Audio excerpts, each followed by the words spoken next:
Boss, pinapatawag niyo daw ako ngayong gabi, boss. Oh shit! Oh shit!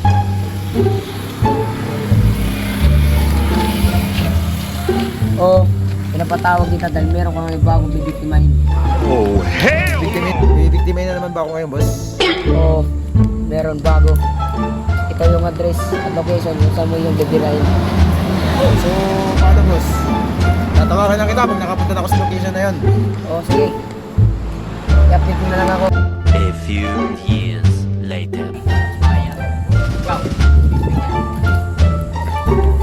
Anong gagawin natin ngayon?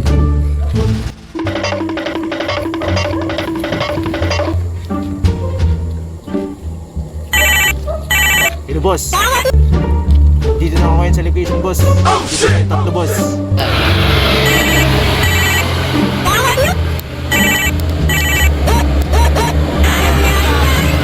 Boss, may tumatawag, boss! Hello. Andyan ka na ba sa tinuturo kong location? O may nakita kang tatlong tao dyan? Yung naka-gray? Yung naka-green ba, boss? Yung sinasabi mo? Tangina, wala pa nag-signal dito, tangina. Oh shit! Oh Pero sa bagay, sinabi naman yung target niya eh, yung naka-green daw eh. Okay. Nangamal. Bigla pa nga pumunta yung isa. Mga Repa, Bakit, boss? Pare. Uy. Pare. hindi niyo ba ako nakikilala? Hindi, boss. Sino ka ba, boss? Hindi kayo nasali dito, kayong dalawa. Oh shit! Tuwak mo na kayo, kayong dalawa, tuwak mo na kayo.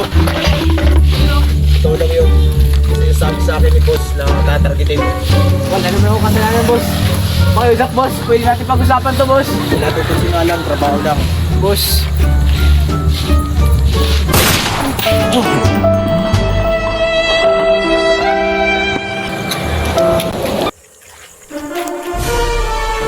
Sa bukas.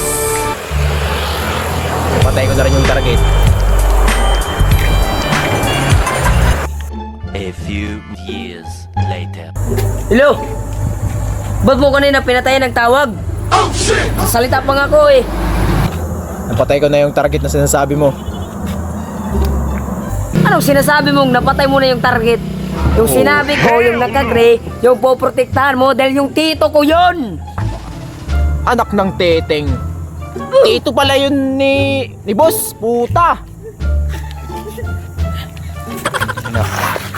Papakalayo muna ako dito, boss. Papakalayo muna ako. Puta.